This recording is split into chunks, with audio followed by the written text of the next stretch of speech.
The two Koreas will hold the first summit talks in more than a decade next month, and North Korea is open to talks with the United States on ending its nuclear efforts. But South Korean President Moon Jae-in's end goal remains unchanged: North Korea's denuclearization.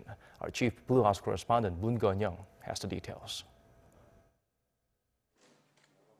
Guarded optimism appears to be the stance South Korean President Moon Jae-in is taking regarding the latest leap forward in relations between the two Koreas.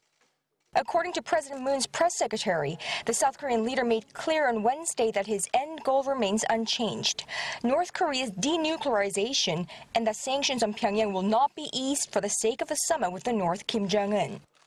President Moon's remarks follow his envoy's press briefing on the outcome of their two-day visit to North Korea.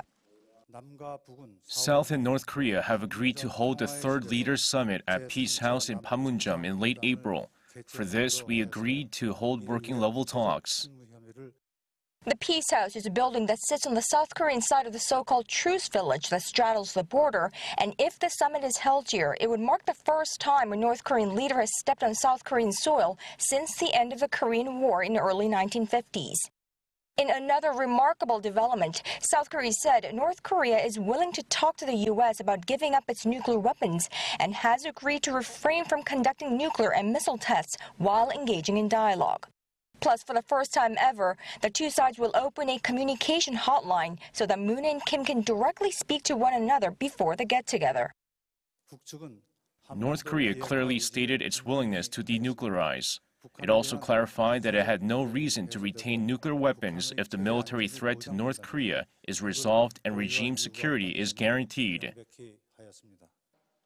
It's a positive statement that caught many by surprise, but when parsed, comes with significant caveats. Pyongyang's reference to elimination of military threat against the regime could run counter to U.S. priorities, which has 28,500 troops stationed in South Korea. Along with Seo-hun, director of the National Intelligence Service, and others, I will soon be visiting the U.S. to explain the outcome of our North Korea visit. We also plan to visit China and Russia following the U.S. trip. The presidential envoys leave for Washington Thursday morning. Despite the caveats, the agreements represent a significant diplomatic accomplishment for South Korean President Moon Jae-in, who used the Winter Olympic Games to engineer a thaw in relations with the North, which had previously been seen as a distant prospect. Moon Connyoung, Arirang News, the Blue House.